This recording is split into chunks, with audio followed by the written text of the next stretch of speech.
Live from the BDN Studios, it's Bang and Dang. That's awesome. If you don't like that, then You ain't black.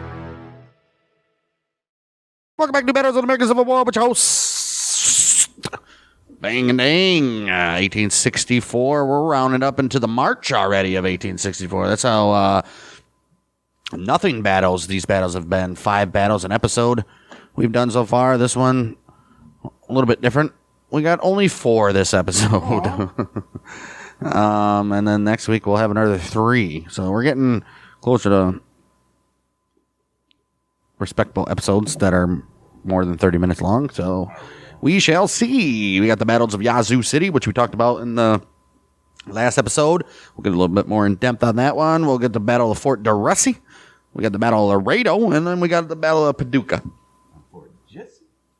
And before we get into that, you guys already know the shtick. Head on over to our YouTube at Bang Dang Network, where we post clips, shorts, full episodes, and, of course, our world-famous YouTube-exclusive Dart League. And if you're just listening on podcast apps, Spotify, Apple in particular, give us a review. And on Spotify, answer the poll question or the whatever question they ask. How'd you like this episode? Coming up first, Battle of Yazoo City, March 5th, 1864. up the Yazoo. It was an engagement in Mississippi during the month-long Union expedition up the Yazoo. Early 1864, President Abraham Lincoln wanted General Sherman to cooperate with the projected Red River campaign, which was happening under Major General Nathaniel Banks. But the river was too low for naval support until March, so therefore Sherman undertook the Meridian campaign to destroy the Confederate railroads in central Mississippi. Sherman's main column of 25,000 troops left Vicksburg on February 3rd, headed for Meridian. Sherman directed William Soyboy Smith to strike south from Memphis with 7,000 Union cavalry and meet him at Meridian. Second cooperating force was led by Colonel James Henry Coates. Oh, look at that shit. They got themselves a freaking army there. Right. Following orders from the 17th Corps and additional instructions from General Scheumann, Colonel Coates put his 947 soldiers aboard river transports at Vicksburg on January 31st, year 1864. The expedition included 21 officers, 539 enlisted men from the 11th Illinois Infantry Regiment under Major George C. McKee, and also had 17 officers and 370 men from the 8th Louisiana Infantry Regiment, which are African descent. Really? I didn't know that Louisiana had a northern brigade. Well, they do now that they've controlled Louisiana forever. Right. That's right. Forgot about that. Idiots. I'm talking about the old ribs. And that was under Lieutenant Colonel F.E. Peebles. Peebles. Oh, Coates. He was appointed captain in the 11th Illinois Infantry on July 30th, year 1861. And he rose through those ranks to become the regiment's commanding officer on the 8th of July, year 1863. Look at that. See what hard work gets you. The 11th Illinois was a veteran unit that fought at Fort Donelson, Shiloh, and Vicksburg. Some battles under their belts. Nice. The 8th Mississippi Infantry had previously been employed to dig trenches and other fatigue. I wonder why. Right. The African descent one. Right.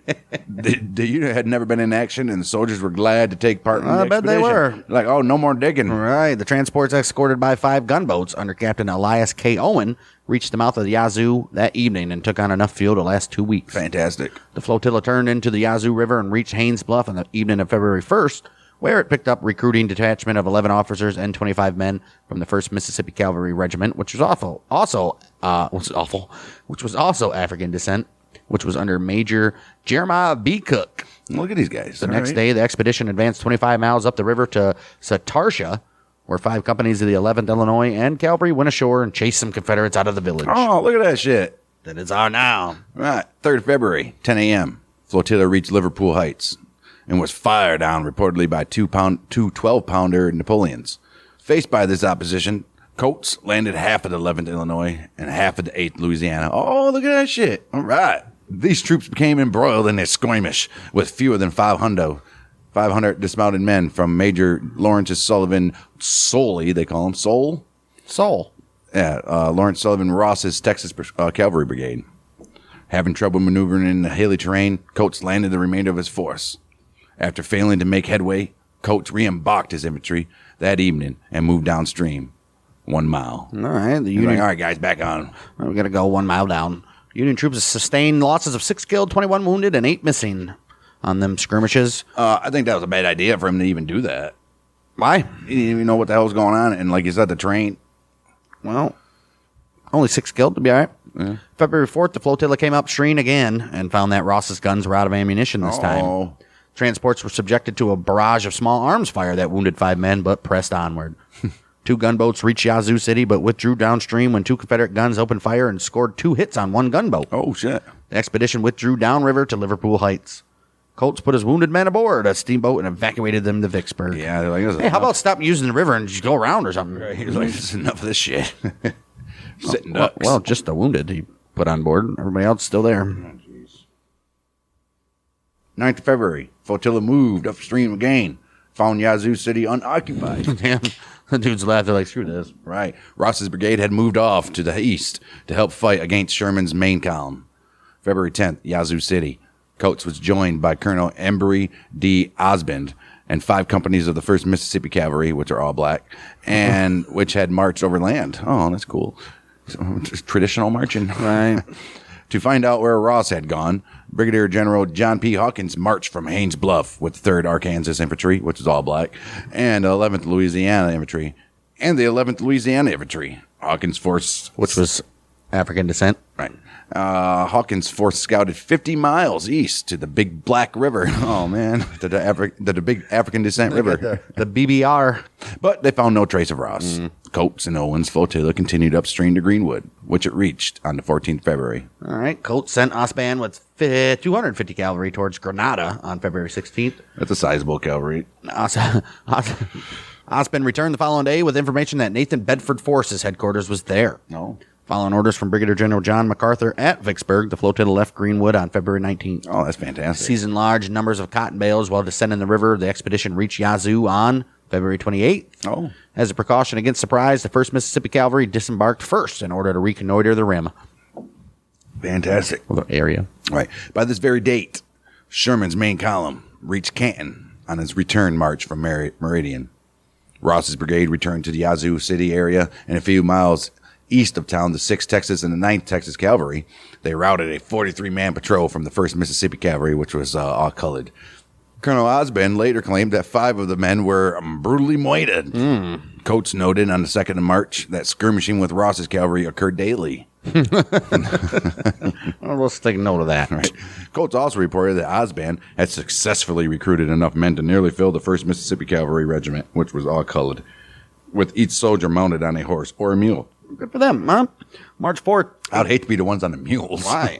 Because those are the ones that'll maneuver into but they're terrain. jackasses. That's why they call them a jackass. Well, that's a donkey. They don't want to move sometimes. Oh, yeah. That's a donkey. Sorry.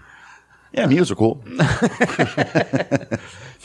4th, 1864, Coates learned that Brigadier General Robert V. Richardson's Tennessee Cavalry Brigade, numbering 550, had joined Ross. Richardson outranked Ross, but agreed to cooperate as equals since Ross knew more about the area. Oh, I bet he did. Good for you, Richardson. Ross reported that their combined force numbered 13 hundo. March 5th, the Confederates attacked and by 10 a.m. surrounded the position of the 11th Illinois on the east side of Yazoo City. Oh, shit. 6 companies of the 8th Louisiana moved from their positions south of town to assist, but they were steadily driven back into Yazoo City where they barricaded the main street with cotton bales. Oh. The old Rebs fought their way into town, fired on the defenders from houses, but the colored soldiers held their ground. Fire from the gunboats helped keep the Confederate soldiers from overrunning Yazoo City. Major McKee, he sent a small force to contact Coates, who was in Yazoo City himself. 10 of these soldiers were captured, but 3 others escaped and reported to Coates that the only artillery piece with the 11th Illinois was disabled. Oh, no. To defend the town, Coates had 6 companies of the 8th Louisiana and Company A of the 11th Illinois. No, fantastic. He requested another artillery piece from the gunboats. Good luck. A boat howitzer was sent ashore, but its gun crew ran away, and another steadier crew had to be sent to man the piece. Jeez, the gun was used to fire on structures where Richardson's Confederates were sheltered. Uh-oh. Coates reported that the Confederates had 6 guns, which inflicted some loss on the 11th, but were ineffective when firing on targets in the town. Yeah, that's not enough. All right. Lieutenant Colonel Peebles and the remaining 4 companies of the 8th Louisiana held their redoubt south of the town. For 4 hours, 9 companies of the 11th Illinois under McKee in a redoubt and 80 men of the 1st Mississippi under Major Cook in rifle pits were isolated east of Yazoo City.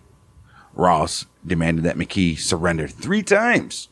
Lieutenant Rogers of Ross's staff approached McKee's position and demanded an unconditional surrender.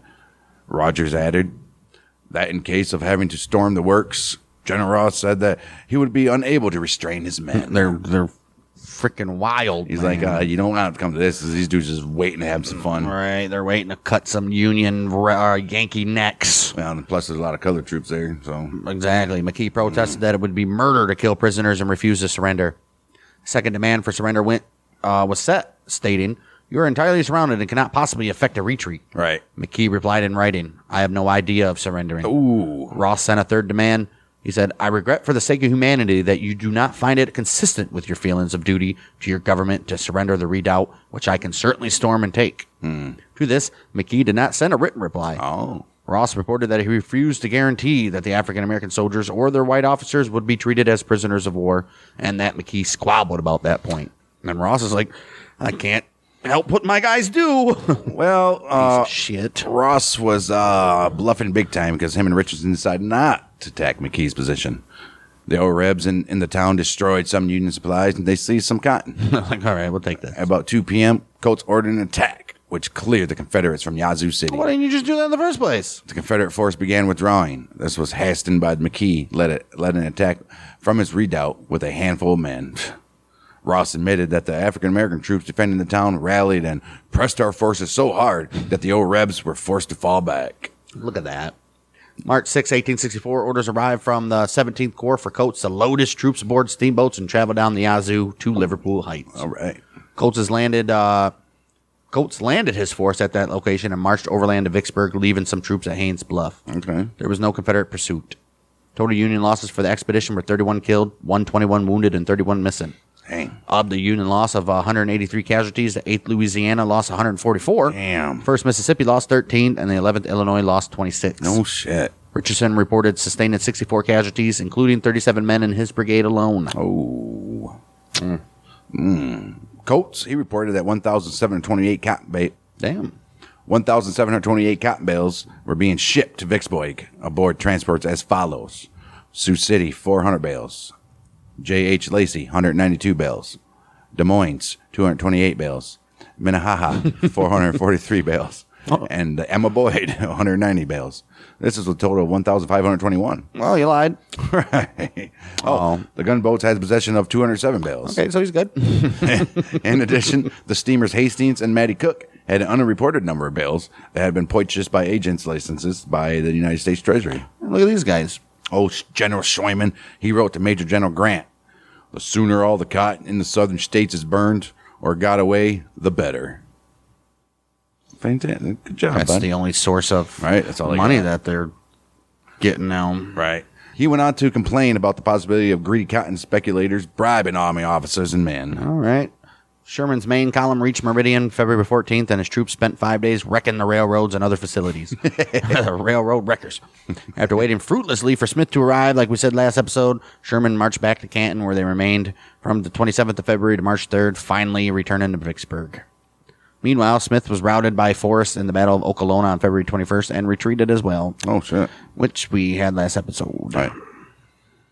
Well, that was the battle of that one. Yazoo City, yeah. Yeah, Yazoo City, Yeah, the Union called the Rebs bluff and then took 6 black people and destroyed the Confederates. Well, I think Ross was like, he's right. It is murder. Right. And he knew that he probably wasn't going to stop his guys from doing some stupid shit. So he's like, well, we might as well just get out of here. It's not worth it. He's like, man. Because I'll be put to death if anything happens. He's like, man, that didn't work. Right.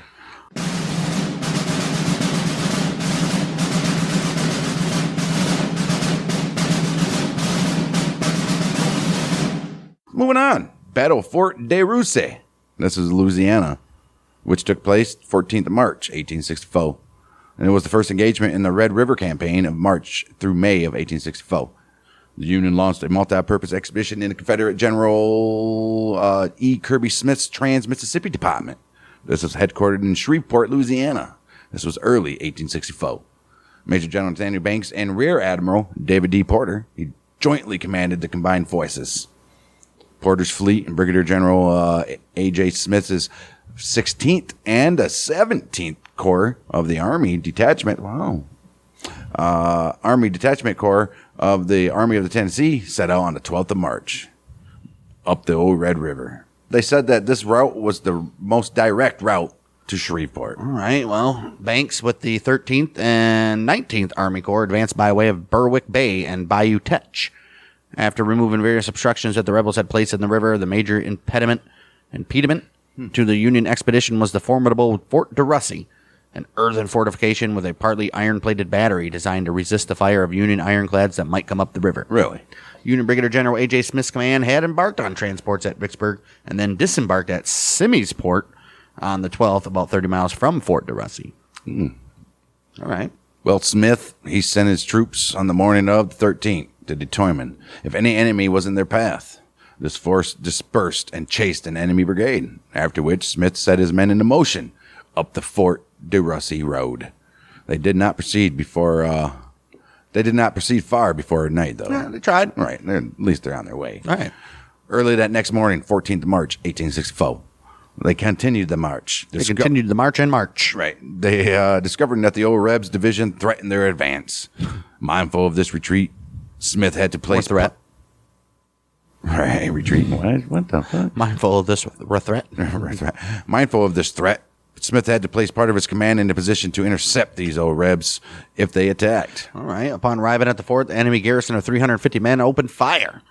Smith decided to use Maur's division, which was the 16th Army Corps, to take the fort and set about positioning it for the attack. 6:30 p.m., Smith ordered a charge on the fort, and about 20 minutes later, Maur's men scaled the parapet, causing the enemy to surrender. Fort de Russy, which some had said was impregnable, had fallen, and the Red River to Alexandria was open. I'm pretty sure everything in the oil that is either impregnable, unsinkable, or unbreakable has the opposite. In fact, done all of those. They were pregnant and they sunk, and they what was the other one? Undefeatable, or they were defeated. Right.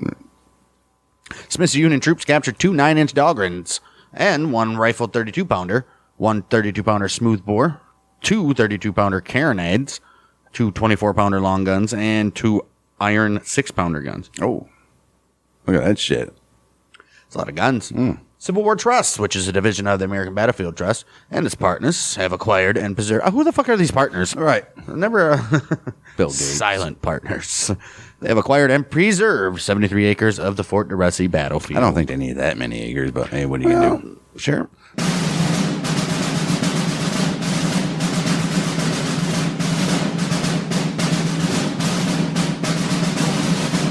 Moving on. The little skirmish of Laredo. They call it the Battle of Laredo, but I don't think it is. Laredo.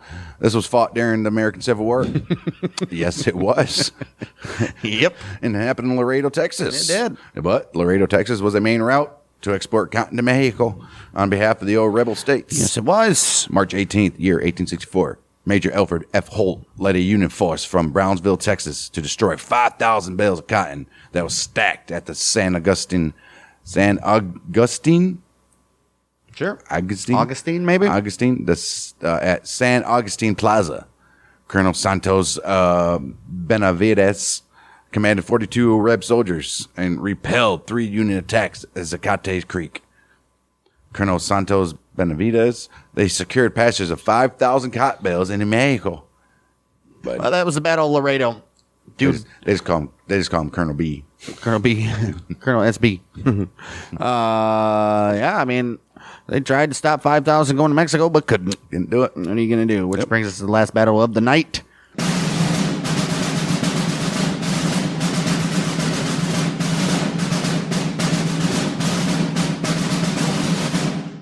Battle of Paducah. Hey. Fought March 25th, 1864, during this said Civil War. The Confederate cavalry force led by Major General Nathan Bedford Forrest, look at this guy, moved into Tennessee and Kentucky to capture Union supplies. March 1864, Forrest set out from Columbus, Mississippi for raiding in West Tennessee and Kentucky with a force of just under 3,000. His object was to recruit soldiers, re-equip his men with supplies, and disrupt Union activities. Like, while you're there, why don't you just, disrupt these activities? Right. If you can. Right. He reached Paducah on March 25th and quickly occupied the town. Might as well. The Union garrison of 650 men under Colonel Stephen G. Hicks withdrew to Fort Anderson in the town's west end. They're probably like, oh, man, got to stop drinking. And all right, now we got to go to Fort Anderson. They don't have nothing there. At least they're still in the town, though. West end, yeah. Right. The fort was supported by 2 Union gunboats on the Ohio River. Hicks began shelling the area with his artillery. Forrest, he tried to bluff Hicks into surrendering. He was warning him, if I have to storm your works, you may expect no quarter. It's just like the other guy. I don't know what the hell, man. It don't work. Knowing the fort could not easily be taken, Hicks rejected his demand. He said, get the fuck out of here. Where are you? I can see your, He said, try, motherfucker. you can see your bluff and you don't even hold your cards right. Right. You don't got nothing. So we're playing fucking Texas Hold'em. Yeah, baby. I mean, you only have one card. With the Union garrison holed up in their fort, Forrest's men began loading any Union army supplies they could into wagons and destroyed the rest. They rounded up all the army horses and mules they could find as well. They're just letting them do it from the damn fort? What the hell? A portion of Forrest's men from Kentucky decided to attack Fort Anderson on their own, much to his irritation. Oh. This attack constituted the Battle of Paducah. It was repulsed, causing the Confederates heavy and needless casualties. And reported on the raid, many newspapers stated that Forrest missed more than 100 fine horses hidden by the Yankees. As a result, Forrest sent Colonel Abraham Buford back to Paducah in mid-April, and he captured these horses. Oh. He's like, oh, you want to bet? He's like, what? He's like, 100 fine horses, you say? Oh, shit. Casualties during the Paducah raid totaled 90 Union soldiers and 50 O-Rebs. Most of them during the attack on the fort. Idiots. The raid was counted as a victory for the O-Rebs because they had fewer casualties and gained some supplies. But they achieved little beyond destroying Union supplies and capturing needed cavalry mounts. I would say it's a pretty damn good day. Right. They did not take the fort or alter control of that very Don't think they region. needed to. The raid put the Union Army on notice that Forrest and other Confederates could still strike deep into the Union-held territory. They're like, see, we can do it. See, we can do it. We can do it. Might be needless, but we can do it. And that, my friends, is how we wrap up this episode. Another 4 battles in the books. A moral victory for the O-Rebs, a stalemate in the other one. Got some supplies, much needed for Forrest, and the other one was just worthless. Yazoo City was stupidity. There was a big bluff by the O-Rebs. Stupid. We'll move into the month of April already in this year of 1864 as we got the Battle of Elkins Ferry in Nevada. Oh, okay. In Arkansas and Nevada counties and Clark counties. Okay. Oh, I was going to say Nevada, damn. And then we'll have the Battle of Mansfield, also known as the Battle of Sabine Crossroads in Louisiana, which is part of the Red River Campaign. And then we'll wrap that one up with the Battle of Prairie Dan. Fought in present-day Nevada County, Arkansas as well. So I like Gum Springs better. Right, Gum Springs probably. Because I can't see Dan. With that, we'll be back next week.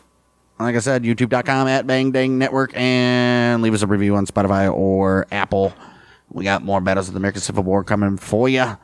The good is yet to come in 1864. Obviously, we like to highlight the big battles of a given year, and this year's 1864 is going to be Sherman's March to the Sea. I would say is the most famous of 1864, besides the Right. right. No, because no, Appomattox Courthouse I think is in 1865. So, Of course it is. right, but I think there's another Appomattox thing in late '64. Oh, I'm sure. But yeah.